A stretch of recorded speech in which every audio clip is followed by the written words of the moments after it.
বিইসনাদিন সহিহ। সম্মানিত জুমা জামাতের উপস্থিতি, সর্বাগ্রে সেই মহান রব্বুল আলামিনের শুকরিয়া আদায় করি, যার অশেষ কৃপায় সুস্থ শরীরে জুমার সালাতের জন্য মসজিদে উপস্থিত হওয়ার সুযোগ পেয়েছি। তাই সকলে বলি আলহামদুলিল্লাহ। অতঃপর দরুদ ও সালাম বর্ষিত হোক সর্বকালের সর্বশ্রেষ্ঠ মহামানব সৈয়দুল মুরসালিন খাতামুন নবীন রাহমাতুল লিল আলামিন নবী মুহাম্মদুর রাসূলুল্লাহ সাল্লাল্লাহু আলাইহি ওয়াসাল্লামের প্রতি। সম্মানিত মুসল্লিবৃন্দ, আমি আপনাদের সামনে কোরআন মাজিদের কয়েকটি আয়াতে কারিমা তেলাওয়াত করেছি। রাসূলুল্লাহ সাল্লাল্লাহু আলাইহি ওয়াসাল্লামের বাণীর মধ্য হতে কয়েকটি হাদিস পেশ করেছি। এর আলোকে আজকে আমার আলোচনার বিষয় লক্ষ্য হোক আখিরাত। আপনার আমার জীবনের লক্ষ্য হোক আখিরাত। যদিও বা আমরা অধিকাংশরাই, মুসলিমদের অধিকাংশ মুসলিমই লক্ষ্য বানিয়ে ফেলেছি দুনিয়াকে। দুনিয়াকে লক্ষ্য বানিয়ে নেওয়ার কারণে পৃথিবীতে এত ঝামেলা, এত সমস্যা।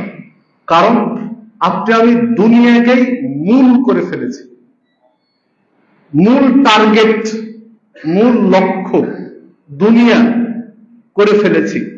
এই জন্যই পৃথিবীতে এত সমস্যা। অমুসলিমদের কথা বাদই দিলাম, তাদের তো আখিরাতের কিছু নেই। যারা ঈমান আনেনি, যারা আমলে সালেহ করে না, তাদের তো পরকাল বলে কিছু নেই। তাদের তো পরকাল ফয়সালা হয়ে আছে। কিন্তু যারা ঈমান এনেছি, আমলে সালেহ করি, আপনার আমার তো হিসাব আছে, পরকাল আছে। তাহলে যদি আখিরাত পরকালকে টার্গেট করতে পারি, তো দেখেন সবকিছু সহজ হয়ে যাবে। ফিতনা কমে যাবে, ঝামেলা কমে যাবে, বিশৃঙ্খলা কমে যাবে, সমাজে শান্তি শৃঙ্খলা ফিরে আসতে বাধ্য হবে। তো চলুন আমরা এই বিষয়ে কোরআন এবং সুন্নাহর আলোকে কিছু বিষয় আলোকপাত করি, নিজেরা অনুধাবন করার চেষ্টা করি, বোঝার চেষ্টা করি, নিজেরা আমলে নেওয়ার চেষ্টা করি। আল্লাহ রাব্বুল আলামিন আমাদের সকলকে সঠিক বুঝ দান করুন। সম্মানিত উপস্থিতি, আল্লাহ রাব্বুল আলামিন পৃথিবীর মানুষকে মৌলিকভাবে দুই শ্রেণীতে বিভক্ত করেছেন, মূল দুই ভাগে ভাগ করে দিয়েছেন। এরপরে আরো কিছু বিভাগ করেছেন, তবে মূল দুইটা শ্রেণীতে, দুই ধারায় নিয়ে এসেছেন মানুষকে। যা আল্লাহ রাব্বুল আলামিন সূরা বাইয়িনাতের 6 এবং 7 নম্বর আয়াতে উল্লেখ করেছেন। মূল দুইটা ধারা মানুষের। আমরা যদিও বা বলে থাকি যে মানুষ সৃষ্টির শ্রেষ্ঠ জীব, মানুষ আশরাফুল মাখলুকাত, কিন্তু ঢালাও ভাবে সৃষ্টির শ্রেষ্ঠ নয়। সকল মানুষ সৃষ্টির শ্রেষ্ঠ নয়, যা সূরা বাইয়িনাতের 6 এবং 7 নম্বর আয়াতে আল্লাহ উল্লেখ করেছেন। 6 নম্বর আয়াতে আল্লাহ রাব্বুল আলামিন বলেছেন, আহলে কিতাবদের মধ্য থেকে যারা কুফরি করে, যারা ঈমান আনেনি কুফরি করে, এবং যারা শিরিক করে, দুইটা শ্রেণীতে নিয়ে এসেছেন মানুষকে। যে যারা কুফরি করে এবং শিরিক করে, এদের সম্পর্কে আল্লাহ রাব্বুল আলামিন বলছেন, উলাইকা হুম শাররুল বারিয়া, এরা হচ্ছে আমার সৃষ্টির মধ্যে সবচেয়ে নিকৃষ্ট সৃষ্টি। এটা আল্লাহ রাব্বুল আলামিনের ফয়সালা। সারা পৃথিবীর জ্ঞানী, গুণী, বিদ্বান, মহারথী যদি এটা বিশ্লেষণ করতে যান, উল্টিয়ে ধরবেন কথা, অসম্ভব। কারণ যিনি এই পৃথিবী সৃষ্টি করেছেন, যিনি এই পৃথিবীর সবকিছু সৃষ্টি করেছেন, যিনি জ্ঞানী, গুণী, বিজ্ঞানী, মহারথীদের সৃষ্টি করেছেন, তার এটা বিধান। এই বিধান সম্পর্কে আল্লাহ রাব্বুল আলামিন বলেছেন, ওয়াতাম্মাত কালিমাতু রাব্বিকা সিদকান ওয়া আদলা। আপনার প্রভুর এই বাক্য কালিমা, আপনার প্রভুর এই শরীয়ত তাম্মাত পরিপূর্ণ, কি দিয়ে পরিপূর্ণ? সিদকান ওয়া আদলা, সততা দিয়ে, ন্যায় পরায়ণতা দিয়ে। এই শরীয়তের মধ্যে, ইসলামী এই শরীয়তের মধ্যে, কোরআন মাজিদের বিধানের মধ্যে সততা দিয়ে আল্লাহ পরিপূর্ণ করে রেখেছেন, মিথ্যার লেশ মাত্র এখানে নেই। এবং আদলা, ইনসাফ, ন্যায় বিচার দিয়ে পরিপূর্ণ করে রেখেছেন। বেইনসাফ করার মতো কোনো পাঠ, কোনো অধ্যায় এই কোরআন মাজিদে নেই। লা মুবাদদিলা লিকালিমাতিহি ওয়া হুয়াস সামিউল বাসীর। আল্লাহ রাব্বুল আলামিন বলছেন, কারো সাধ্য নেই যে এই বিধানকে, এই শরীয়তকে পরিবর্তন করতে পারে। আল্লাহ রাব্বুল আলামিন চ্যালেঞ্জ ছুড়ে দিয়েছেন যে সারা পৃথিবীর মানুষও যদি ঐক্যবদ্ধ হয়ে এই কোরআন মাজিদের কোন বিধান, কোন হুকুম আহকামে ত্রুটি বিচ্যুতি খোঁজার সুযোগ খুঁজে চেষ্টা করে, অসম্ভব পারবে না। এটা আল্লাহ চ্যালেঞ্জ ছুড়ে দিয়েছেন। আল্লাহ রাব্বুল আলামিন বলছেন, যারা ঈমান আনেনি, কাফের, যারা শিরিক করে, মুশরিক, এরা হচ্ছে আমার সৃষ্টির মধ্যে শাররুল বারিয়া, সবচেয়ে খারাপ সৃষ্টি। 7 নম্বর আয়াতে বলেছেন, যারা ঈমান এনেছে এবং আমলে সালেহ করে, ঈমান আমলে সালেহ যাদের মধ্যে আছে, উলাইকা হুম খায়রুল বারিয়া, এরা হচ্ছে আমার সৃষ্টির মধ্যে শ্রেষ্ঠ সৃষ্টি, সৃষ্টির সেরা, সর্বশ্রেষ্ঠ সৃষ্টি হচ্ছে তারা। তবে দুইটা ভাগ করে দিয়েছেন আল্লাহ রাব্বুল আলামিন। পৃথিবীর মানুষ যত ভাগ বিভাজনে থাকুক না কেন, আল্লাহ রাব্বুল আলামিন দুই ভাগের মধ্যে নিয়ে চলে এসেছেন। একটা হলো সৃষ্টির শ্রেষ্ঠ, একটা সৃষ্টির নিকৃষ্ট। সৃষ্টির শ্রেষ্ঠ হতে হলে ঈমান, আমলে সালেহ, এই দুইটা জিনিসের সমন্বয় আপনার আমার মাঝে করতে হবে। ঈমান আছে, আমলে সালেহ নেই, তাহলে আপনার ঝামেলা আছে, বিপদ আছে। ঈমান নেই, আমলে সালেহ আছে, তাহলে আপনি আরো বেশি বিপাকে পড়লেন। কারণ আগে ঈমান, আমল পরে। আগে ঈমান, আকীদা আগে, আমল পরে। তাহলে ঈমান এবং আমলে সালেহ দুইটার সমন্বয় করতে হবে আপনার আমার জীবনে। যদি না হয়, তাহলে আপনি আমি সৃষ্টির সেরা হতে পারিনি। আপনাকে আমাকে চিন্তা ভাবনা করতে হবে। সবারই তো উপস্থিতি। তো যারা ঈমান এবং আমলে সালেহ করে, ঈমান এনেছি, আমলে সালেহ করার চেষ্টা করি, তাদেরকে হিসাব রাখতে হবে যে আপনার আমার জীবনের লক্ষ্য নির্ধারণ করা উচিত আখিরাত, পরকাল, দুনিয়া নয়। আখিরাত ঠিক রেখে দুনিয়া উপার্জন করব, দুনিয়া ঠিক রেখে আখিরাত নয়।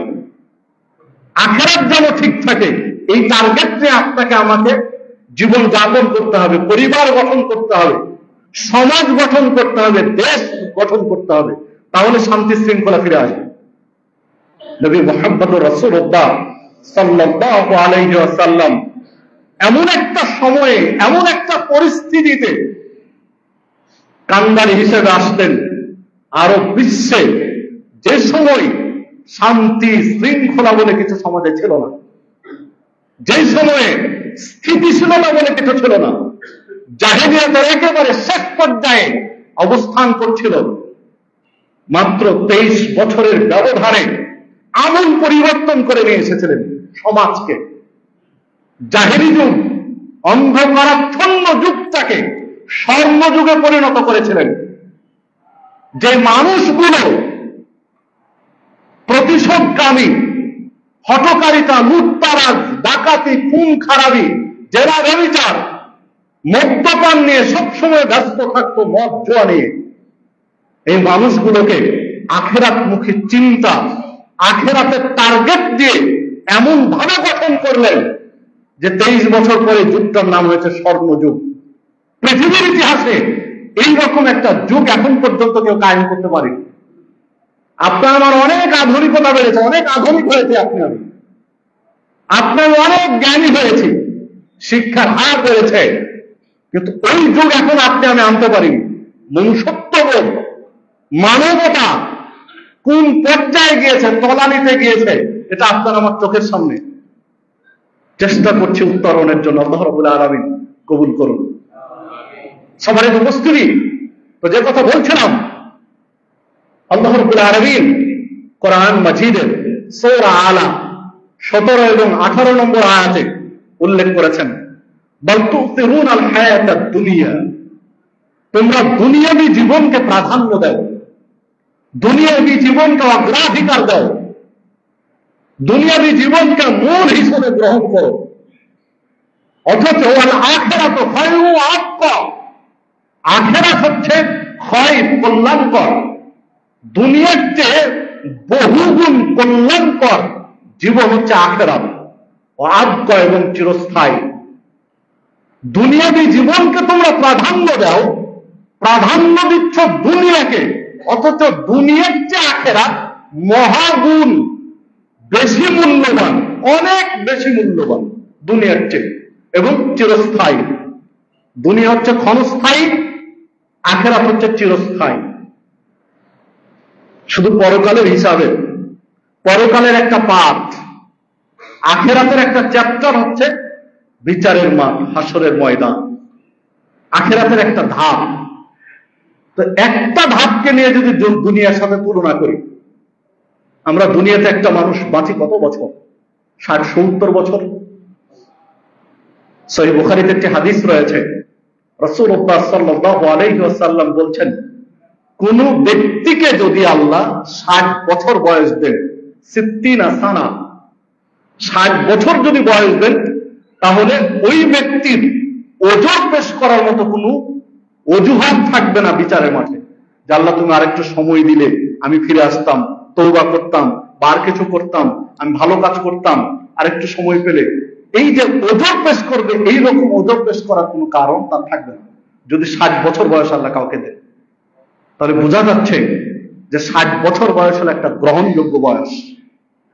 আরেকটি হাদিসে রয়েছে, সেই হাদিসও সহিহ বুখারী মুসলিমের, আল্লাহ রাসূল সাল্লাল্লাহু আলাইহি ওয়াসাল্লাম বলছেন, আমার এই উম্মার বয়স হচ্ছে 60 থেকে 70 বছর।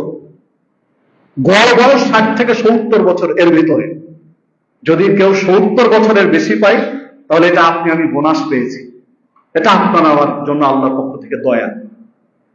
তো দেখুন, 60-70 বছরের জীবন আপনার আমার এই দুনিয়াতে, ধরে নিলাম 100 বছরের জীবন আপনার আমার এই দুনিয়াতে, তার চেয়ে বেশি নয়। আর আখিরাতের একটা ধাপ, একটা স্তর, হাসরের ময়দান, বিচারের দিন। একটা দিন হবে এই পৃথিবীর 50,000 বছরের সমানে একটা দিন।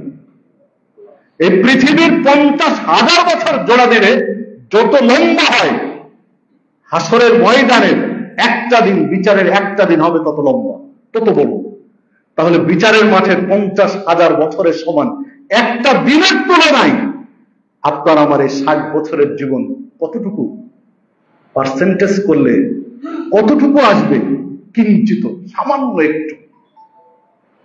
আপনি আমি 60 বছরের জীবনকে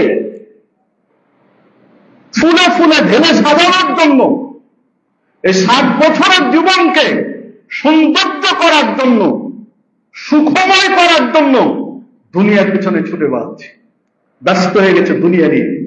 অথচ আজকা চিরস্থায়ী জীবন আখিরাতের একটা দিন বিচারের মাঠে 50,000 বছরের সময় একটা দিন পাড়ি দেব কিভাবে? এই জন্য আপনার আমার প্রস্তুতি নেই। এই জন্য যে প্রস্তুতি থাকা দরকার, সেই প্রস্তুতি আপনি আমি নিতে পারিনি, ব্যর্থ হচ্ছে আপনি আমি। প্রাধান্য দিতে পারছি না যে সেই দিন কিভাবে পাড়ি দিব, সেই দিনটাকে প্রাধান্য দেই, পাচ্ছি না। দিচ্ছি কি? এই দুনিয়াবী জীবনকে। আল্লাহ রাব্বুল আলামিন ওটাই স্মরণ করিয়ে দিলেন যে তোমরা দুনিয়াবী জীবনকে প্রাধান্য দিচ্ছ, অথচ আখিরাত দুনিয়ার চেয়ে কল্যাণকর এবং চিরস্থায়ী। দুনিয়ার জীবন ক্ষণস্থায়ী, আখিরাতের জীবন চিরস্থায়ী। আল্লাহ রাব্বুল আলামিন সূরা আলে ইমরান 185 নম্বর আয়াতে উল্লেখ করেছেন, ফামান যুহজিহা আনিন নার ওয়া উদখিলাল জান্নাহ, যে ব্যক্তিকে আল্লাহ রাব্বুল আলামিন জাহান্নামের আগুন থেকে রক্ষা করবেন, মুক্তি দিবেন, যাকে আল্লাহ জাহান্নাম থেকে মুক্ত করে উদখিলাল জান্নাহ, জান্নাতে প্রবেশের সুযোগ দিবেন। ফাকাদ ফাজা, ওই ব্যক্তি হচ্ছে সফল।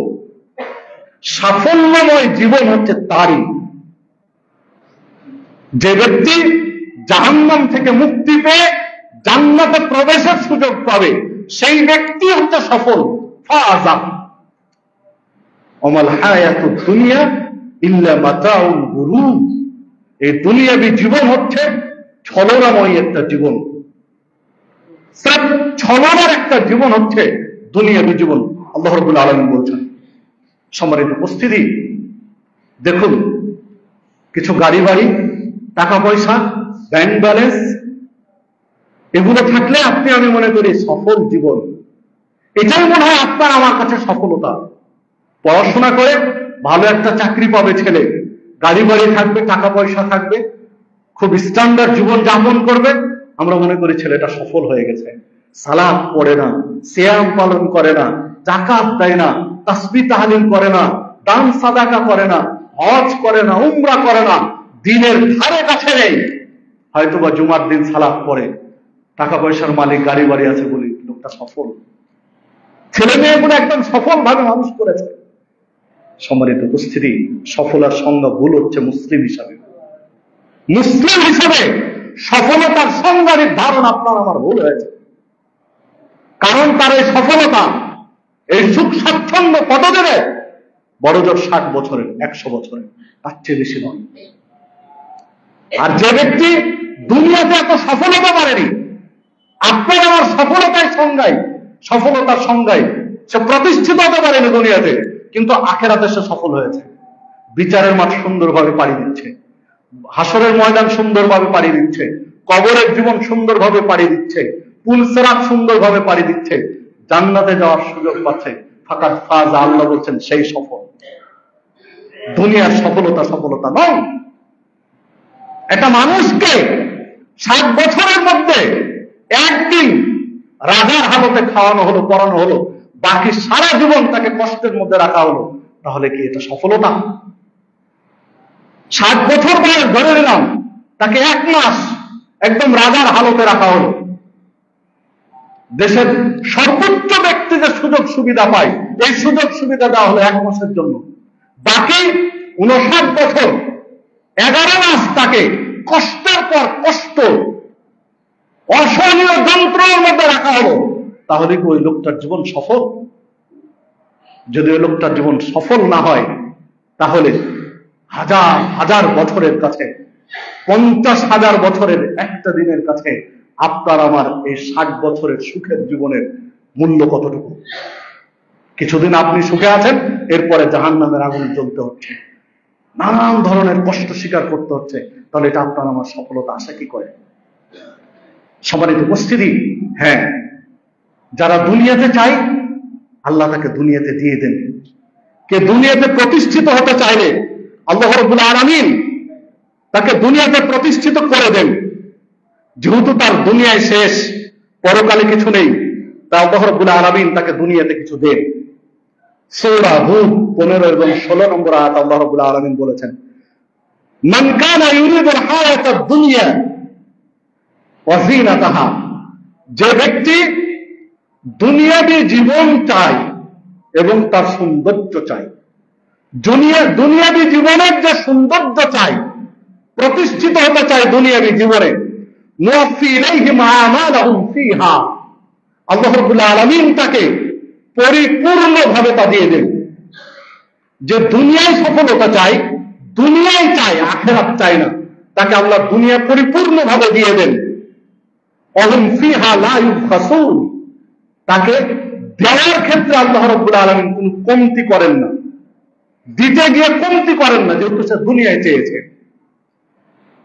উলাইকাল্লাযীনা লাহুম ফিল আখিরাতি ইল্লান নার, কিন্তু আখিরাতে এই ব্যক্তির জন্য জাহান্নামের আগুন ছাড়ার কিছু অবশিষ্ট থাকে না।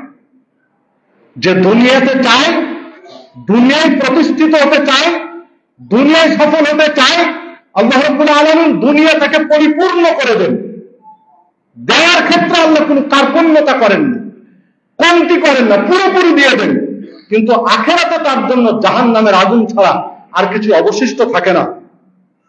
এরপর আল্লাহ রাব্বুল আলামিন বলছেন ওয়াহাবিতা মা সানাউ ফিহা, ও যা কিছু করেছে, সে যা কিছু করেছে সব কিছুই বিনষ্ট হয়ে যায়, আখিরাতের জন্য তার কিছু অবশিষ্ট থাকে না। অবাতিলুম মা কানু ইয়ামালুন, এবং যে আমলগুলো করেছে এই আমলগুলো তার বাতিল হয়ে যায়, কারণ সে দুনিয়া চেয়েছে, আখিরাত চায়নি। এই জন্য আমল তার টিকে না, আমলগুলো বাতিল হয়ে যায়। যা সূরা হুদ 15 এবং 16 নম্বর আয়াত। সম্মানিত উপস্থিতি, এই আয়াত স্পষ্ট প্রমাণ করে কেউ যদি সির্ফ দুনিয়া চায়, আখিরাত না চায়, দুনিয়াতে সবকিছু চায়, তবে রব্বুল আলামিন দুনিয়াতে অঢেল সম্পদ তাকে দিয়ে দেন। যেহেতু তার জন্য পরকালে কিছু নেই আগুন ছাড়া, জাহান্নামের আগুন ছাড়া তার কিছু বাকি রাখে না, বিধায় সবকিছু দুনিয়াতে দিয়ে দেন। তার যা আমল করেছিল আমলগুলো বাতিল করে দেন, ধ্বংস করে দেন। বিধায় দুনিয়া আপনার আমার টার্গেট না হয়ে আখিরাত টার্গেট হওয়া উচিত। লক্ষ্য নির্ধারণ দুনিয়ামুখী না করে আখিরাতমুখী লক্ষ্য নির্ধারণ করা উচিত। সম্মানিত উপস্থিতি, দুনিয়ার তুলনায় আখিরাত যদি একটু বিশ্লেষণ করি কোরআন এবং সুন্নাহর আলোকে, তাহলে যেটা দেখা যায়, সাহাল ইবনে সাদ রাদিয়াল্লাহু আনহু قال, সাহাল ইবনে সাদ রাদিয়াল্লাহু আনহু বলছেন, قال রাসূলুল্লাহ সাল্লাল্লাহু আলাইহি ওয়াসাল্লাম, রাসূলুল্লাহ সাল্লাল্লাহু আলাইহি ওয়াসাল্লাম বলেছেন, মাওদিউ সাওতিন ফিল জান্নাহ, জান্নাতে একটা চাবুক রাখার জায়গার দাম, একটা চাবুক রাখতে যে জায়গাটুকু লাগবে, জান্নাতের এতটুকু জায়গার দাম খায়রুম মিনাদ দুনিয়া মা ফিহা, দুনিয়া এবং দুনিয়ার মাঝে যা কিছু আছে তার চেয়েও দামি, কল্যাণকর। সারা পৃথিবীর সবকিছু বিক্রি করে দিয়ে জান্নাতের একটা চাবুক রাখার জায়গার দাম হবে। সম্মানিত উপস্থিতি, যদি ঈমান কম থাকে, ঈমানের জোর বেশি না থাকে, তাহলে এই হাদিসটা মেনে নিতে খুব কষ্ট হবে। হাদিস সহিহ বুখারী, যে কি এমন জান্নাতে আছে কেউ ভাবতেই পারে যদি ঈমান কমজোর হয়। নাস্তিকদের কথা বাদই দিলাম, যে কি এমন আছে জান্নাতে, একটা চাবুক রাখার জায়গার দাম গোটা পৃথিবীর চেয়েও দাম। তাহলে কি এমন আছে, কি এমন আছে, এটা বুঝানোর মতো ভাষা পৃথিবীতে এখন আবিষ্কার হয়। আপনাকে পূর্ণাঙ্গভাবে বুঝিয়ে দেওয়া যাবে এরকম ভাষা পৃথিবীতে এখনো নেই। কি করে বুঝাবেন? আল্লাহ রাসূল সাল্লাল্লাহু আলাইহি ওয়াসাল্লাম বলছেন, ক্বালা আল্লাহু আযজা ওয়া জাল, আল্লাহ রাব্বুল আলামিন বলেছেন হাদিসে কুদসি, আ'দাদতু লিইবাদিয়াস সালিহিন, আমি আমার সালেহ বান্দাদের জন্য এমন জান্নাত তৈরি করেছি, সালেহ বান্দাদের জন্য এমন জান্নাত প্রস্তুত করে রেখেছি, মা লা আইনুন রাআত, যা চোখ কোনোদিন দেখেনি। সারা পৃথিবীর দর্শনীয় স্থানগুলো ঘোরার পরে, দেখার পরে আপনি যখন জান্নাত দেখবেন তখন মনে হবে কিসের এই পৃথিবীর দর্শনীয় স্থান, পৃথিবীর সৌন্দর্য কোথায়, কল্পনার বাহিরে এমন ভাবে আল্লাহ জান্নাতকে সাজিয়েছেন। ওয়ালা উযুনুন সামিআত, কান কোনোদিন শোনেনি এত সুন্দর জায়গার হুবহু বর্ণনা, কান কোনোদিন শুনেনি। যদি কান কোনোদিন না শুনে থাকে তাহলে ওই জায়গার পরিপূর্ণ বর্ণনা দেওয়ার মতো ভাষা পৃথিবীতে আবিষ্কার হয়েছে? অসম্ভব। আল্লাহ রাব্বুল আলামিন বলছেন হাদিসে কুদসি, যে কান কোনোদিন শুনেনি এত সুন্দর জায়গার বর্ণনা। আমরা যেটা হাদিস থেকে দেই এটা কিঞ্চিত সামান্য বর্ণনা। ওয়ালা খাতারা আলা কলবে বাশার, এমনকি মানুষের অন্তর কল্পনা কোনোদিন কল্পনা করতে পারেনি এত সুন্দর করে আল্লাহ জান্নাত তৈরি করে রেখেছেন। সুবহানাল্লাহ, আল্লাহু আকবার। তাহলে দুনিয়ার তুলনায় আখিরাত কতটা দামি এটা বোঝানোর মতো ভাষা কই আপনার আমার কাছে আছে? যেটা বলি আমরা এটা সামান্য কিছু। দেখুন, রাসূলুল্লাহ সাল্লাল্লাহু আলাইহি ওয়াসাল্লাম দুনিয়াকে একেবারে আখিরাতের তুলনায় সামান্য করে তুলে ধরেছেন, একেবারে হালকা করে তুলে ধরেছেন, যে আখিরাতের তুলনায় দুনিয়া কিছুই না। মুস্তার ইবনে শাদ্দাদ রাদিয়াল্লাহু আনহু বলছেন, রাসূলুল্লাহ সাল্লাল্লাহু আলাইহি ওয়াসাল্লাম বলেছেন, আখিরাতের তুলনায় দুনিয়া, আখিরাতের কাছে দুনিয়ার মূল্য। আহাদুকুম ইসবাহু ফিল ইয়াম, তোমাদের একজন ব্যক্তি সাগরের মধ্যে একটা আঙ্গুল ডুবাবে। নদী নালা, খাল বিল, পুকুর পুষ্করের কথা বলেননি, সাগরের কথা বলেছেন। সাগরের মধ্যে একটা আঙ্গুল ডুবানোর পরে যে আঙ্গুলটা উঠানোর পরে সে দেখুক, লক্ষ্য করুক কি পরিমাণ আঙ্গুলের মাথায় পানি এসেছে। সাগরে আঙ্গুল ডুবিয়ে যে উঠানো, তো উঠানোর কারণে আঙ্গুল ভিজে যে পানিটা এসেছে, এতে সাগরের পানি কতটুকু কমে গেছে সে খেয়াল করুন। যে পানিটুকু আঙ্গুলের মাথায় এসেছে, 1-2 ফোঁটা পানি, এই পানিটুকু হচ্ছে পৃথিবীর মূল্য। আর যে পানিটা সাগরে রয়েছে, এই পানি হচ্ছে আখিরাতের মূল্য। তাহলে দুনিয়ার তুলনায় আখিরাতকে আপনি ক্যালকুলেটর দিয়ে পার্সেন্টেজ করবেন, এটা সম্ভব? যে দুনিয়ার তুলনায় আখিরাত কত গুণ মূল্যবান, এটা আপনি পার্সেন্টেজ করবেন, এটা সম্ভব? অসম্ভব। কি করে করবেন? কোথায় 1-2 ফোঁটা পানি এসেছে আঙ্গুলের মাথায়, আর অবশিষ্ট রয়ে গেছে সব সাগরের ভিতরে। আল্লাহ রাসূল সাল্লাল্লাহু আলাইহি ওয়াসাল্লাম ছোট্ট উদাহরণটা দিয়ে বললেন যে দুনিয়ার তুলনায় আখিরাত হচ্ছে সাগরের পানির মতো, আর যে পানি আঙ্গুলের মাথায় ভিজে এসেছে, এই পানিটা হচ্ছে দুনিয়ার মূল্য। যে হাদিস সহিহ মুসলিমের মধ্যে বর্ণিত হয়েছে, মিশকাতের মধ্যে হাদিসটি পাবেন 5156 নম্বর হাদিস, এটি মিশকাতের। সম্মানিত উপস্থিতি, পরের আরেকটি হাদিসে আল্লাহ রাসূল সাল্লাল্লাহু আলাইহি ওয়াসাল্লাম উল্লেখ করেছেন, আন জাবের রাদিয়াল্লাহু আনহু قال, জাবের রাদিয়াল্লাহু আনহু বলেন, মাররা বিজাদিন আসাক্কা মাইয়াত, আমরা রাস্তা দিয়ে সাহাবীরা আল্লাহ রাসূল সাল্লাল্লাহু আলাইহি ওয়াসাল্লামের সাথে হেঁটে যাচ্ছিলাম, হঠাৎ দেখলাম রাস্তার পাশেই একটা মৃত ছাগলের বাচ্চা পড়ে রয়েছে। ছাগলের মরা বাচ্চা রাস্তার পাশে পড়ে রয়েছে। আল্লাহ রাসূল সাল্লাল্লাহু আলাইহি ওয়াসাল্লাম বললেন, আইয়ুকুম ইউহিব্বু আন্না হাযা লাহু বিদিরহাম, তোমাদের মাঝে একজনকে পাওয়া যাবে যে 1 দিরহাম দিয়ে, তৎকালীন আরব বিশ্বের মুদ্রা ছিল দিনার এবং দিরহাম। দিনার স্বর্ণ মুদ্রা, দিরহাম রূপ্য মুদ্রা। স্বর্ণ মুদ্রা দিয়ে উদাহরণ দেননি, দামি জিনিস দিয়ে উদাহরণ দিলেন না, দিলেন কম দামি রূপ্য মুদ্রা দিয়ে। যে 1 রূপ্য মুদ্রা দিয়ে, 1 টাকা দিয়ে এই ছাগলের বাচ্চা কিনে নেবে, এইরকম কেউ আছো? আমরা সাহাবীরা বললাম, মা নুহিব্বু আন্নাহু লানা বিশাই। 1 দিরহাম কেন বলছেন, 1 টাকা কেন বলছেন? যদি এমনিতেই দেন তবু আমরা এটা পছন্দ করি না, নিতে চাই না। যে মরা ছাগলের বাচ্চা আমরা নিয়ে কি করব? আল্লাহ রাসূল সাল্লাল্লাহু আলাইহি ওয়াসাল্লাম বলছেন, আল্লাহি, আল্লাহর কসম করে বলছি, লাদ দুনিয়া আহওয়ানু আলাল্লাহ মিন হাযা আলাইকুম, আল্লাহর কাছে আখিরাতের তুলনায় দুনিয়াটা হচ্ছে মরা ছাগলের বাচ্চার মতো।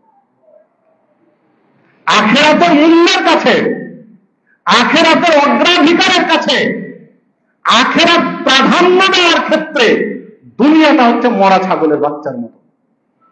আপনি আমি আখিরাত ভুলে গিয়ে, পরকাল ভুলে গিয়ে, মৃত্যু পরবর্তী জীবন ভুলে গিয়ে দুনিয়াবী জীবন নিয়ে ছুটে বেড়াচ্ছি, মানে কি একটা মরা ছাগলের বাচ্চা নিয়ে টানাটানি করছি। হতে পারে আপনি 1000 কোটি টাকার মালিক হয়েছেন, আখিরাত বিহীন, আখিরাত বিমুখ 1000 কোটি টাকার মালিকও যদি আপনি হয়ে থাকেন, তাহলে আপনি মরা ছাগলের বাচ্চার পিছনে ছুটে বেড়াচ্ছেন। 1 মাস আপনি খুব আরামায়েশে থাকবেন, বাকি 59 বছর 11 মাস আপনি কষ্টের মধ্যে থাকবেন। এই জীবনকে বেছে নিয়েছেন। সম্মানিত উপস্থিতি, দেখুন আল্লাহ রাসূল সাল্লাল্লাহু আলাইহি ওয়াসাল্লাম আরেকটি উদাহরণ পেশ করেছেন। আন সাহল ইবনে সাদ রাদিয়াল্লাহু আনহু قال قال رسول الله صلى الله عليه وسلم, সাহল ইবনে সাদ রাদিয়াল্লাহু আনহু বলেন, রাসূলুল্লাহ সাল্লাল্লাহু আলাইহি ওয়াসাল্লাম বলেছেন, লাউ কানাতিদ দুনিয়া তা'দুরু ইনদাল্লাহ জানাহা বাউদা, এই পৃথিবীর মূল্য যদি আল্লাহ রাব্বুল আলামিনের কাছে মাছির একটা ডানার সমান হতো, মাছির 2 পাখার 1 পাখার সমান যদি এই পৃথিবীর মূল্য হতো, লা সাকা কাফিরাম মিনহা শারবা, কোন কাফের, মুশরিক, বেদিন, নাস্তিক, অকৃতজ্ঞকে আল্লাহ রাব্বুল আলামিন 1 ঢোক পানি পান করতে দিতেন না। যে হাদিস তিরমিজি এবং মুসনাদ আহমদের মধ্যে এসেছে, আর ইবনে মাজার বর্ণনা এসেছে 1 ফোঁটা পানি পান করতে দিতেন না। যদি আল্লাহর কাছে দুনিয়াটা মূল্যবান হতো, কতটুকু মূল্যবান? মাছির একটা ডানার চেয়ে দাম, মাছির এক টাকার চেয়ে দামি, তাহলে কোন মুশরিক, বেদিন, নাস্তিককে, কাফেরকে এক বিন্দু পানি পান করতে দিতেন না। কিন্তু আল্লাহ দিয়েছেন কেন? দেন কেন? আল্লাহ সুযোগ দিয়েছেন, এই দুনিয়া ফ্রি করে দিয়েছেন, যে যেভাবে পারো উপার্জন করো, খাও। আল্লাহ ধরবেন আখিরাতমুখী। পরবর্তী জীবনে মানুষের জীবনটা মৌলিকভাবে দুই ভাগে বিভক্ত, একটা হচ্ছে ইহকাল আর একটা পরকাল। মৃত্যু পরবর্তী জীবন, মৃত্যু পূর্ববর্তী জীবন, ইহজীবন, পরজীবন। তো ইহজীবন আপনাকে সুযোগ দিয়েছেন, আপনার খুশি মতো আপনি চলেন। আল্লাহ ধরবেন পরজীবন। অপরাধ যদি বেড়ে যায়, অপরাধের সীমা যখন ছাড়িয়ে যায়, তখন আল্লাহ দুনিয়াতেও ধরেন, যে মর্মে কোরআন মাজিদে একাধিক জায়গায় বলেছেন। বিশেষ করে জুলুম বেড়ে গেলে তখন আল্লাহ দুনিয়াতেও ধরেন। সবার উপস্থিতি তো যে কথা বলছিলাম, যে আপনার আমার জীবনের লক্ষ্যটা হতে হবে আখিরাতমুখী। তাহলে জীবনটা সুন্দর হবে, সমাজে শান্তি শৃঙ্খলা ফিরে আসবে সহজেই, যদি আখিরাতমুখী চিন্তা করি। দেখুন, আপনি কেন আখিরাতমুখী চিন্তা করবেন না? আপনার আমার আখিরাতমুখী চিন্তা কেন দরকার? কেন প্রয়োজন আপনার আমার আখিরাতমুখী চিন্তা? এই পৃথিবীর সকল জ্ঞানীগুলি একটা বিষয়ে একমত, সেটা হলো মৃত্যু। মৃত্যু হবে, এই মর্মে কেউ দ্বিমত পোষণ করেনি। সে মুসলিম হোক, ইহুদি হোক, খ্রিস্টান হোক, হিন্দু হোক, বৌদ্ধ হোক, আস্তিক হোক, চাই নাস্তিক হোক, সে যা হোক না কেন, মৃত্যুকে স্বীকার সবাই করেছে। মৃত্যুকে নিয়ে কেউ দ্বিমত করেনি। হ্যাঁ, মৃত্যু পরবর্তী জীবন নিয়ে আবার দ্বিমত আছে। মৃত্যু পরবর্তী কি হবে এই নিয়ে পৃথিবীর মানুষের দ্বিমত আছে, কিন্তু মরণকে কেউ দ্বিমত পোষণ করেনি। মরতে হবে, এটাই চূড়ান্ত। কারণ এই পৃথিবীতে অতীতে যারা ছিলেন কেউ নেই, সবাই মারা গেছেন। যদি আপনি মাদারদের মসজিদের কথাই বলেন, তাহলে মসজিদের সূচনা লগ্নে যারা প্রথম কাতারে বসতেন তারা হয়তো এখন কেউ নেই, এক একজন আছে কিনা জানি না। সবাই কোথায় চলে গেছেন? পরপারে চলে গেছেন, মৃত্যু পরবর্তী জীবনে চলে গেছেন। যারা পিছনে বসতাম এখন সামনে বসেছি, দেখেন তারা মৃত্যুর প্রহর গুনছে, মৃত্যুর সিগন্যাল গুলো চলে এসেছে। চুল পেকে গেছে, দাড়ি পেকে গেছে, শরীরের গ্রন্থিগুলো দুর্বল হয়ে গেছে, মেধা শক্তি, স্মৃতি শক্তি কমে যাচ্ছে, নিষ্ক্রিয় হয়ে যাচ্ছে, নিজেও দুর্বল হয়ে যাচ্ছে। পরকালের চিন্তা চলে এসেছে, মানে আপনি আমি মৃত্যু পথযাত্রী। আর 20 বছর পরে যারা পিছনে এসেছেন যুবক শ্রেণী, তারা ঠিক এই জায়গাতে আসবেন, তখন আপনি কোথায়? মাটির নিচে। এটাই তো চূড়ান্ত সত্য। বড়দের 3 পুরুষ আপনাকে মনে রাখবে, যদি আরো বেশি হয় 4 পুরুষ, এর চেয়ে বেশি নয়। শতকরা 95 জন মানুষ বাবার নাম, দাদার নাম পর্যন্ত জানেন। খুব বেশি জানলে দাদার বাপের নাম পর্যন্ত জানেন, তারপর আর চিনেন না, আর নাম জানেন না। এখন যদি আপনার বাড়িতে আপনার বাবার দাদা চলে আসে, আপনি ওকে চিনতে পারবেন না, কারণ ওকে দেখেননি, আপনি আশ্রয় দিবেন না। একটা আম পাবলিক রাস্তার মানুষের সাথে যে ব্যবহার করেন, আপনি ওই লোকটার সাথে সে ব্যবহারই করবেন যতক্ষণ পরিচয় না পাবেন। তাহলে আপনি মনে রাখে কয় 3 পুরুষ মনে রাখে আপনাকে, আমাকে। তা আপনার ছেলে হয়েছে, আপনার ছেলের ছেলে হয়ে গেছে, মানে আপনি 3 পুরুষ অবস্থান করছেন। আপনার নাতির ছেলে হতে যাচ্ছে, মানে আপনি 4 নম্বর পুরুষ। আপনার ঠিকানা এখন মাটির নিচে, খুব শীঘ্রই আপনাকে মাটির নিচে যেতে হবে। এটাই বাস্তবতা। আপনার নাতির ছেলে হতে যাচ্ছে, মানে আপনি 4 নম্বর পুরুষ। আপনার পৃথিবীতে আর বেশি জায়গা নেই, বেশি দিন। আপনার মূল ঠিকানা আপনাকে যেতে হবে, কবরে যেতে হবে। দুনিয়াবী জীবনের চেয়ে কবরের জীবনটা কত লম্বা আপনি খেয়াল করেন। নবী মুহাম্মদুর রাসূলুল্লাহ সাল্লাল্লাহু আলাইহি ওয়াসাল্লাম এই পৃথিবীর জীবনে বেঁচে ছিলেন 63 বছর। 40 বছর নবুয়তের আগে, 23 বছর নববী জীবন, মোট 63 বছর এই পৃথিবীতে বেঁচে ছিলেন। 63 বছর বয়সে তিনি পৃথিবী থেকে বিদায় নিয়েছেন। তিনি কবরে পাড়ি জমিয়েছেন। কবরে আছেন কত বছর থেকে? প্রায় 1500 বছর থেকে। পৃথিবীতে ছিলেন 63 বছর, কবরের জীবনে আছেন 1500 বছর। আবু বকর, ওমর, উসমান, আলী রাদিয়াল্লাহু আনহুম, বিশিষ্ট সাহাবায়ে কেরাম, যাদেরকে জান্নাতের সনদ দুনিয়াতেই নবী মুহাম্মদ সাল্লাল্লাহু আলাইহি ওয়াসাল্লাম দিয়ে গেছেন, তার পৃথিবীতে বেঁচে ছিলেন কত বছর? 100 বছরের নিচে। 4 জন খলিফার কেউ 100 বছর জীবন পাননি, 100 নিচে ছিলেন। আর কবরে আছেন কত বছর থেকে? 1500 বছর থেকে। মানে পৃথিবীর বয়স যদি আরো 5000 বছর হয়, তাহলে তাদের কবরের জীবন হবে 6500 বছর। আর পৃথিবীর বয়স ছিল 70-80 বছর। তাহলে আপনি আমিও তাই, পৃথিবীতে আছি 70-80 বছর, আর কবরের জীবনটা হবে শত শত বছর। তো কবরের জীবনটা পাড়ি দেওয়ার জন্য আপনার আমার কি প্রস্তুতি আছে? পৃথিবীর 60-70 বছরের কি প্রস্তুতি নিয়েছি হিসাবের বাহিরে। কত সুন্দর করে বাড়ি করেছি, কত সুন্দর, কত নিপুণ ভাবে ইঞ্জিনিয়ারিং প্ল্যান দিয়ে, ভূমিকম্প নিরোধক পরিকল্পনা দিয়ে, ভূমিকম্পে যেন বাড়ি নষ্ট না হয়, কত নিখুঁত ভাবে প্ল্যান প্রোগ্রাম করে আপনি বাড়িটা সাজিয়েছেন। কত সুন্দর করে আপনি বাড়িতে আলো বাতাসের ব্যবস্থা করেছেন, ফ্যান লাগিয়েছেন, এসি লাগিয়েছেন, কত সুন্দরভাবে গোছগাছ করেছেন। কিন্তু আপনাকে যে কবরে যেতে হবে, সেখানের জন্য আপনি কি করেছেন? কবরের জন্য ফ্যানের বাতাসের ব্যবস্থা করেছেন কি? এসির বাতাসের ব্যবস্থা করেছেন কি?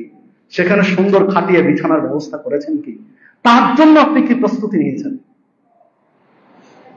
মরতেই তো হবে। কুল্লু নাফসিন যায়িকাতুল মাউত।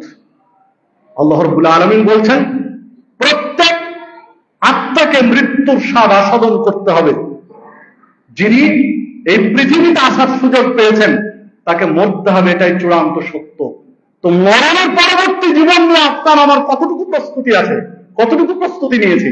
মরতেই তো হবে।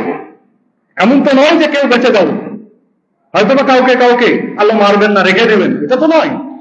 প্রত্যেককে মরতে হবে। কে আমি, কে ফকির, কে রিক্সা চালক, কে ভ্যান চালক, কে দিন মজুর, এটা বিষয় নয়, মরতেই তো হবে আপনাকে আমাকে।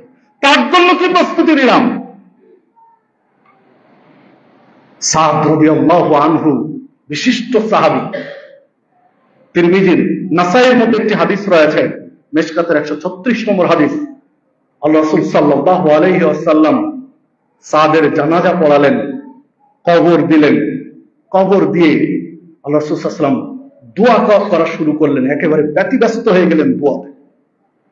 দোয়া যখন শেষ করলেন, সাহাবীরা বলছেন যে আল্লাহ রাসূল সাল্লাল্লাহু আলাইহি ওয়াসাল্লাম, আপনাকে আজকে এত ব্যস্ত দেখলাম দোয়াতে, এর আগে কোনোদিন দেখিনি। এতটা ব্যস্ততা কেন আপনি অনুভব করছিলেন? এত ব্যস্ত হয়ে গেলেন কেন সাদ রাদিয়াল্লাহু আনহুর কবর দেওয়ার পরে দোয়ার জন্য? আল্লাহ রাসূল সাল্লাল্লাহু আলাইহি ওয়াসাল্লাম বলছেন, সাদ এমন একজন সাহাবী, এমন একজন মর্যাদাপূর্ণ ব্যক্তিত্ব, যখন সাদের জান কবজ করে মালাকুল মউত, তখন আল্লাহর আরশ কেঁপে উঠেছিল।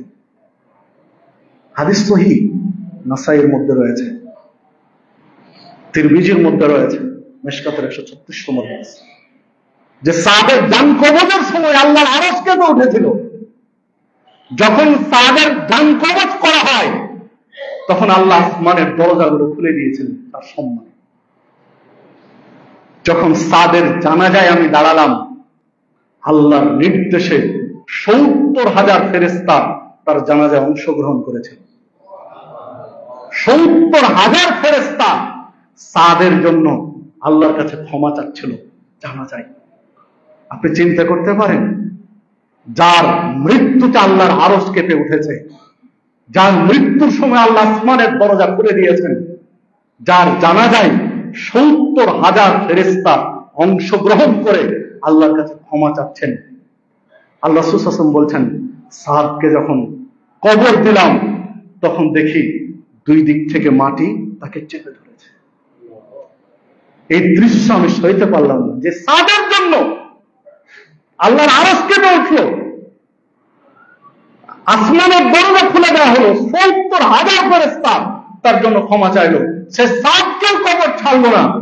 এই দৃশ্য দেখে আমি সইতে না পেরে আমি ব্যস্ত হয়ে গেলাম দোয়াতে। যখন দোয়া করা শুরু করলাম, কবর ছেড়ে দিল। অন্য জায়গায় এসেছে, যদি এই পৃথিবীতে কাউকে কবর ছাড় দিত, কবরের চাপ নিষ্পেষণ থেকে কেউ যদি মুক্তি পেত, তাহলে সাদ প্রথম মুক্তি পেত।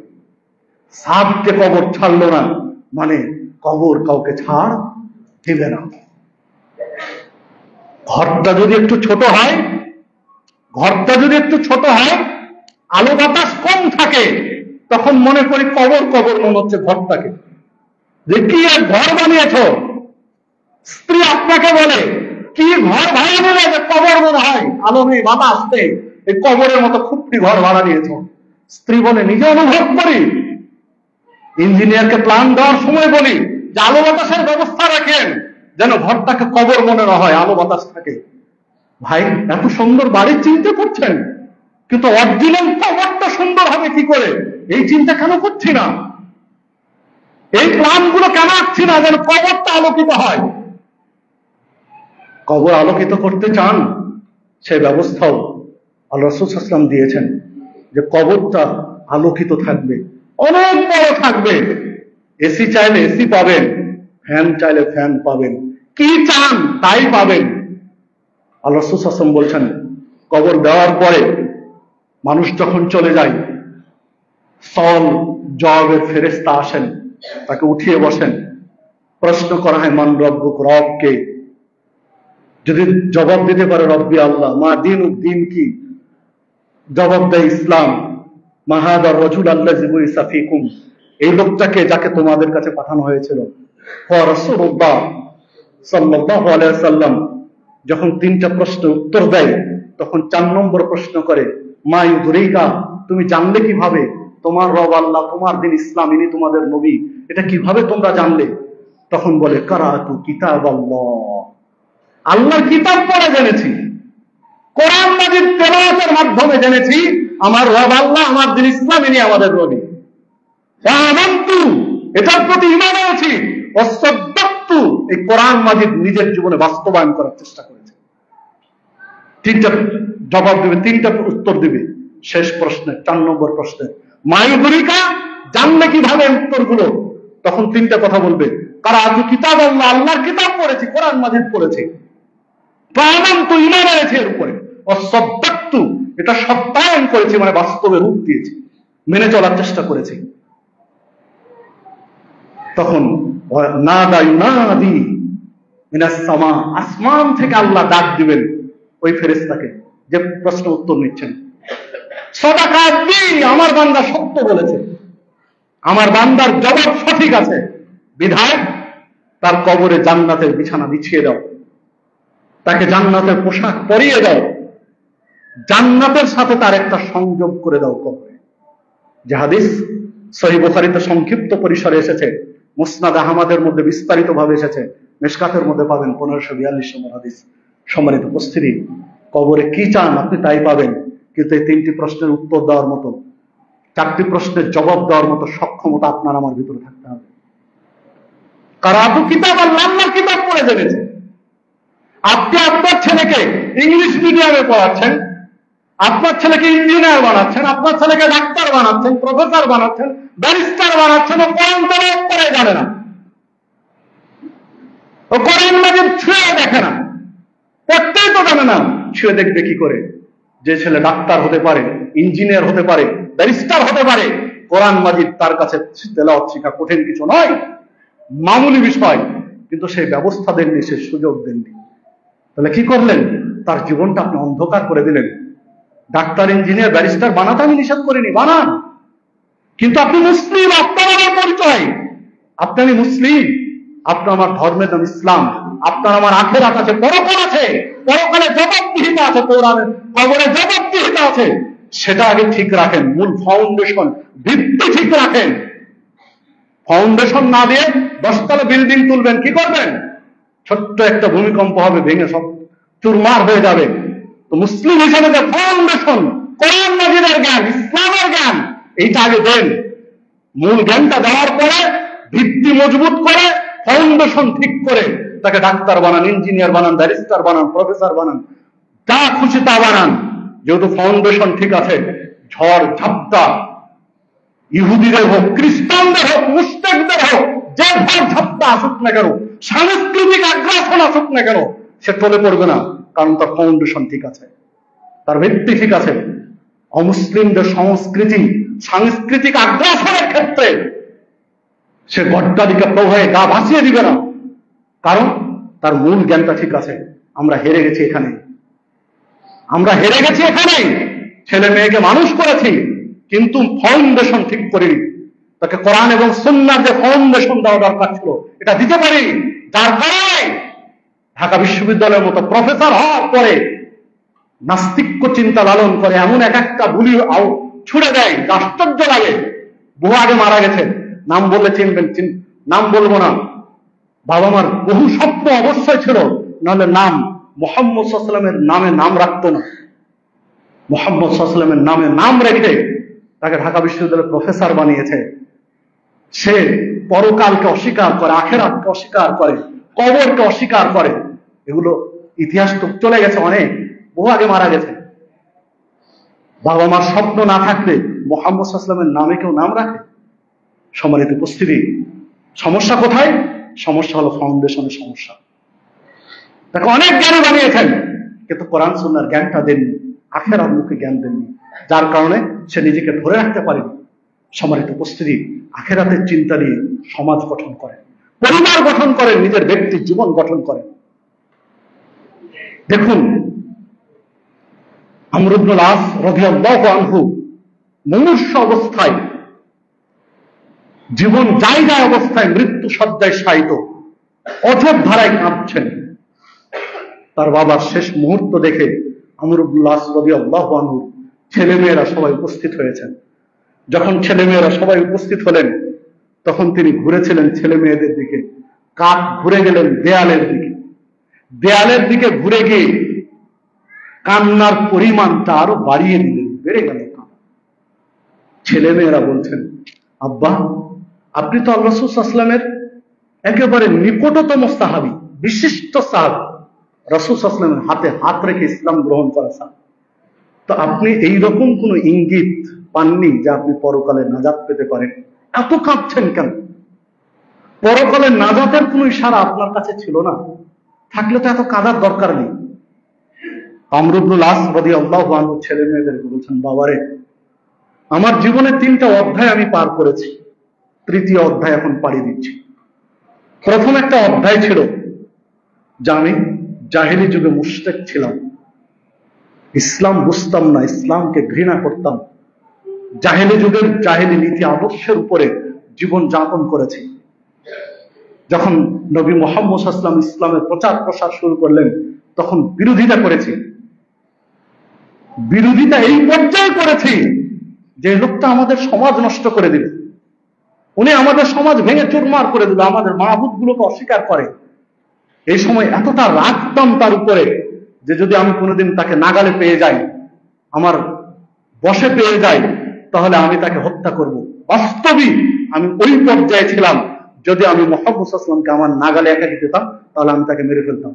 এতটা ইসলাম বিদ্বেষী ছিলাম। যদি ওই সময় আমার মৃত্যু হতো, এটা ছিল আমার জীবনের প্রথম ধাপ, তাহলে আমি নিশ্চিত জাহান্নামে যেতাম, এতে কোনো সন্দেহ ছিল না। কিন্তু মহান রব্বুল আলামিন আমার উপরে দয়া করলেন, তিনি আমার উপরে রহম করলেন, যে ইসলামের প্রতি মহব্বত আমার ধীরে ধীরে বাড়তে শুরু হলো। ইসলামকে নিয়ে ভাবতে শুরু করলাম, ইসলামকে নিয়ে পড়াশোনা শুরু করলাম, জানা শুরু করলাম। এতটাই ইসলামের প্রতি ভালোবাসা তৈরি হলো যে আমি ছুটে আসলাম মুহাম্মদুর রাসূলুল্লাহ সাল্লাল্লাহু আলাইহি ওয়াসাল্লামের কাছে। এটা আমার জীবনের দ্বিতীয় ধাপ। আল্লাহ রাসূল সাল্লাল্লাহু আলাইহি ওয়াসাল্লামকে এসে আমি বললাম যে আমি আমার ডান হাতটা বাড়িয়ে দিয়ে বললাম, আপনি আপনার ডান হাতটা বাড়িয়ে দিন, আপনার হাতে হাত রেখে আমি ইসলাম গ্রহণ করতে চাই, ইসলামের উপর শপথ নিতে চাই। তো আল্লাহ রাসূল সাল্লাল্লাহু আলাইহি ওয়াসাল্লাম তার ডান হাতটা আমার দিকে এগিয়ে দিলেন, সাথে সাথে আমি আমার ডান হাত পিছনে টেনে নিলাম। যখন আমি পিছনে টেনে নিয়েছি, তখন আল্লাহ রাসূল সাল্লাল্লাহু আলাইহি ওয়াসাল্লাম বলছেন, আমর ইবনুল আস, কি হলো তোমার? তুমি হাত কেন টেনে নিলে? আমি আল্লাহ রাসূল সাল্লাল্লাহু আলাইহি ওয়াসাল্লামকে বললাম, আপনার সাথে একটা শর্ত করতে চাই, আপনার হাতে হাত রেখে ইসলামের উপরে বায়াত নিতে চাই, ইসলাম গ্রহণ করতে চাই, তবে আমার শর্ত আছে একটা। বলো তোমার শর্ত। শর্ত হলো, আমি জীবনে কত পাপ করেছি তার হিসাব নেই, আমার সমস্ত পাপ ক্ষমা যেন হয়, এই শর্ত করতে চাই। আল্লাহ রাসূল সাল্লাল্লাহু আলাইহি ওয়াসাল্লাম আমর ইবনুল আসকে বলছেন, আমর ইবনুল আস, তুমি জানো না যে ইসলাম গ্রহণ করার সাথে সাথে মা কানা ক্বাবলাহু, তার পূর্বে যত পাপ আছে সব পাপ আল্লাহ ক্ষমা করে দেন। ইসলাম গ্রহণ করার সাথে সাথে অতীত জীবনের সমস্ত পাপ আল্লাহ মাফ করে দেন, ক্ষমা করে দেন। যখন এটা আমি শুনলাম, আমি রাসূল সাল্লাল্লাহু আলাইহি ওয়াসাল্লামের হাতে হাত রেখে ইসলামের উপরে বায়াত নিলাম, ইসলাম গ্রহণ করলাম। আর রাসূল সাল্লাল্লাহু আলাইহি ওয়াসাল্লামের উপরে আমার এতটা ভালোবাসা বৃদ্ধি হলো, ইসলাম আমার এত ভালো লাগা শুরু হলো, রাসূলকে এত মহব্বত করতাম, যখন তার সামনে যেতাম লজ্জায় তার চেহারার দিকে আমি তাকাতে পারতাম না, আমি মাথা নিচু করে নিতাম। এটা ভালোবাসার কারণে, রাসূলের মহব্বতের কারণে চেহারায় চোখ রেখে তাকাতে আমি লজ্জা করতাম, মাথা নিচু করে নিতাম। তো এই সময় যদি আমার মৃত্যু হতো, তাহলে আমি আশাবাদী ছিলাম যে আমি জান্নাতে যাব। আর রাসূল সাল্লাল্লাহু আলাইহি ওয়াসাল্লাম পৃথিবী থেকে বিদায় নিলেন, খোলাফায়ে রাশেদিন বিশিষ্ট সাহাবীরা পৃথিবী থেকে বিদায় নিলেন। আমি এসে পৌঁছলাম তোমাদের মতো দুনিয়াদারীদের সময়। আমিও এসে দুনিয়াদারী হয়ে গেলাম, দুনিয়ার পিছনে ছোটা শুরু করলাম। এখন আমি ভয় করছি যে আমার পরকাল কি হবে, আমি কি নাজাত পাবো না পাবো না। তখনকার যে ইমানি চেতনা, ইমানি স্পিরিট ছিল, সেইটা যেন এখন আমার দুর্বল হয়ে গেছে। এখন আমি ভয় পাচ্ছি যে আমার কি হবে আখিরাত। এর জন্য আমি নিজেকে কন্ট্রোল করতে পারছি না, কান্না সামলাতে পারছি না। সম্মানিত উপস্থিতি, যে হাদিস সহিহ মুসলিমের মধ্যে বর্ণিত হয়েছে, 173 নম্বর হাদিস। তাহলে আখিরাত মুখী চিন্তা আপনাকে আমাকে গড়া উচিত, আখিরাত মুখী টার্গেট থাকা উচিত। আল্লাহ রাসূল সাল্লাল্লাহু আলাইহি ওয়াসাল্লাম সাহাবীদেরকে একদিন বলছেন, দেখো আসমানে 4 আঙ্গুল পরিমাণ কোনো ফাঁকা জায়গা নেই যেখানে কোনো না কোনো ফেরেশতার সিজদা পড়েনি, কোনো না কোনো ফেরেশতা সিজদা দেয়নি। এইরকম 4 আঙ্গুল ফাঁকা জায়গা আসমানে নেই, যে আসমান তোমরা দেখো। অথচ কিয়ামতের পর্যায়ে আসলে ফেরেশতারা মানে এতটা অস্থির হয়ে যায় যে আবল তাবল বলা শুরু করে, নিজের ব্যালেন্স রাখতে পারে না। কিয়ামতের প্রসঙ্গ আসলে যারা এই পরিমাণে ইবাদত করেছেন, আমি যা জানি, যদি তোমরা জানতে, সাহাবীদেরকে আল্লাহ রাসূল সাল্লাল্লাহু আলাইহি ওয়াসাল্লাম বলেছেন, আমি যা শুনি যদি তোমরা শুনতে, তাহলে তোমরা হাসতে কম, কাঁদতে বেশি। হাসি আসতো না তোমাদের মুখে, শুধু কাঁদতে আর কাঁদতে। যদি বিষয়টি অনুধাবন করতে, তাহলে আনন্দ উপভোগের জন্য রাত্রে স্ত্রীর কাছে বিছানায় যেতে না, তোমরা বাড়িঘর ছেড়ে দিয়ে নির্জন কোন এলাকায় চলে যেতে, যে শুধু কাঁদতে আর কাঁদতে আখিরাত নিয়ে। যে হাদিস ইবনে মাজার মধ্যে বর্ণিত হয়েছে, 4190 নম্বর হাদিস। সম্মানিত উপস্থিতি, বিধায় দেখুন পরকালের বিষয়গুলো কত কঠিন। আসুন আমরা পরকাল মুখে চিন্তা ভাবনা নিয়ে জীবন গঠন করি, আখিরাতের চিন্তা নিয়ে জীবন গঠন করি, আখিরাতকে মূল রাখি, টার্গেট রাখি আখিরাত। যখন খন্দকের যুদ্ধের সময় আল্লাহ রাসূল সাল্লাল্লাহু আলাইহি ওয়াসাল্লাম মাটি কাটছিলেন, সাহাবীরা মাটি কাটছেন, সবাই মিলে মাটি বহন করে খন্দকের পরিখা খনন করছেন। আল্লাহ রাসূল সাল্লাল্লাহু আলাইহি ওয়াসাল্লামের ক্ষুধার তীব্রতায় পেটে পাথর বাঁধা আছে, সাহাবীরা এই দৃশ্য দেখে সবাই কাতর।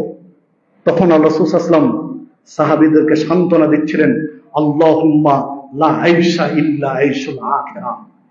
যারে দুনিয়ার সুখ মূল নয়, আখিরাতের সুখই তো মূল। আমরা আখিরাতের জন্য কষ্ট করছি, দুনিয়ার জন্য নয়। যে হাদিস সহিহ বুখারীর মধ্যে বর্ণিত হয়েছে, বাইহাকির মধ্যে একটি হাদিস রয়েছে, আল্লাহ রাসূল সাল্লাল্লাহু আলাইহি ওয়াসাল্লাম বলছেন, যদি কোনো ব্যক্তি তার জীবনের সব টার্গেট গুলোকে আখিরাতমুখী করতে পারে, তাহলে আল্লাহ রাব্বুল আলামিন তার জন্য দুনিয়াতে যথেষ্ট হয়ে যান। আখিরাতমুখী টার্গেট নিয়ে যদি জীবন গঠন করতে পারেন, আল্লাহ আপনার জন্য যথেষ্ট হয়ে যান।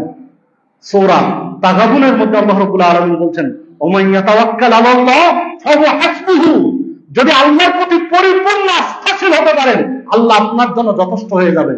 আল্লাহ যদি যথেষ্ট হয়ে যান আপনার আর কি লাগে? আপনারা কি লাগবে?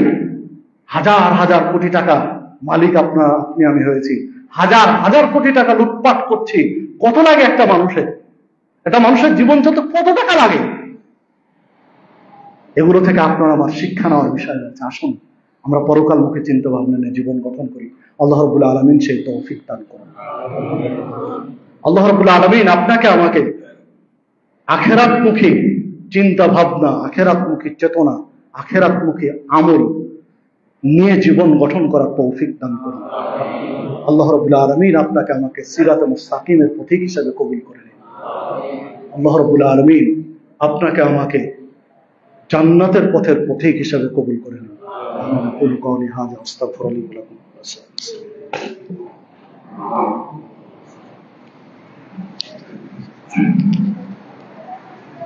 সম্মানিত মুসল্লিবৃন্দ, দেশের বিভিন্ন অঞ্চলে বন্যা চলছে, যেটা আপনারা সবাই জানেন। বিগত জুমাতে কথা হয়েছে, দান সাদাকাও করেছেন। আলহামদুলিল্লাহ, আল্লাহ সর্বোত্তম প্রতিদান দিন আপনাদেরকে। তো বন্যা এখনো দেশে চলমান রয়েছে বেশ কিছু জেলাতে। বিশ্বস্ত যে কোনো সংস্থায় সহযোগিতা করবেন, যে যতটুকু পারেন তাদের সাহায্যে এগিয়ে যাবেন। আগামীকালকে আমি নিজেও বন্যার্ত এলাকায় যাওয়ার নিয়ত আছে, যদি কেউ চান আমাকেও দিতে পারেন, পৌঁছে দেওয়ার চেষ্টা করবো ইনশাআল্লাহ। নাহমাদুহু ওয়া নুসাল্লি আলা রাসূলিল কারীম। আউযু বিল্লাহি মিনাশ শাইতানির রাজীম। মা কানা মুহাম্মাদুন আবা আহাদিন মির রিজালিকুম ওয়ালাকিন রাসূলুল্লাহি ওয়া খাতামান নাবিয়্যিন ওয়া কানা আল্লাহু বিকুল্লি শাইইন আলিমা। ইন্নাল্লাহা ওয়া মালাইকাতাহু ইউসাল্লুনা আলান নবী ইয়া আইয়ুহাল্লাযীনা আমানু সাল্লু আলাইহি ওয়া সাল্লিমু তাসলিমা। আল্লাহুম্মা সাল্লি আলা মুহাম্মাদ ওয়া আলা আলি মুহাম্মাদ কামা সাল্লাইতা আলা ইব্রাহিম ওয়া আলা আলি ইব্রাহিম ইন্নাকা